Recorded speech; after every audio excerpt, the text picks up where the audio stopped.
நீங்கள் வந்தவங்களை எத்தனை பேர் வாடகை வீட்டில் இருப்பீங்கன்னு தெரியல. அப்படி வாடகை வீட்டில் யாராவதுங்க சீக்கிரம் சொந்த வீட்டுக்கு போகிறதுக்கு என்னுடைய வாழ்த்துக்கள். ஏன்னா ரொம்ப கஷ்டம் சார். வாடகை வீடு கேட்க போகிறதே ரொம்ப அவமானமாக இருக்கும் சார்.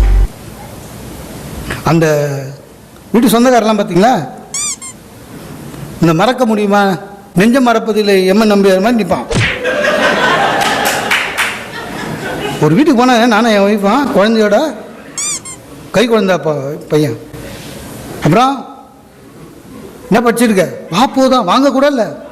என்ன படிச்சிருக்கேன்னு கேட்குறான். ஏன்னா வீடு குத்துனத்துக்கு என்னடா படிப்பாங்க? நீட் எக்ஸாம் எழுதுவான். சொன்னேன், எங்கே வேலை செய்கிற? ஹாஸ்பிட்டலில். என்னமா இருக்க? டிஜிஎம். சம்பளம் எவ்வளோ? மறுபடியும் பிரச்சனை.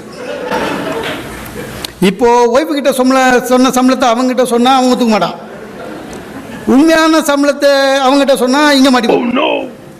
அப்புறம் கல்யாணம் ஆகி எவ்வளோ நாள் ஆகுது? 2 வருஷம் ஆகுது. குழந்தைக்கு என்ன வயசு? சார், எங்கள் மாமனார் பொண்ணு கொடுக்கும்போது கூட இவ்வளோ பேசலை சார்.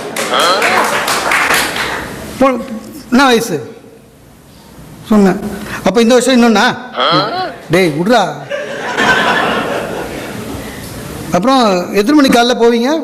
நான் சொன்னேன், காலைல ஹாஸ்பிட்டலுக்கு 7 மணிக்கு போயிடுவேன். என்ன, எப்போ வருவீங்க? சார், அது வந்து மீட்டிங் இல்லைன்னா சீக்கிரம் வந்துடுவேன் சார். மீட்டிங் இருந்ததுன்னா டைம் சொல்ல முடியாது. 10 மணிக்கு வரணும் உள்ள, இல்லைன்னா கேட்டை பூட்டிடுவேன்.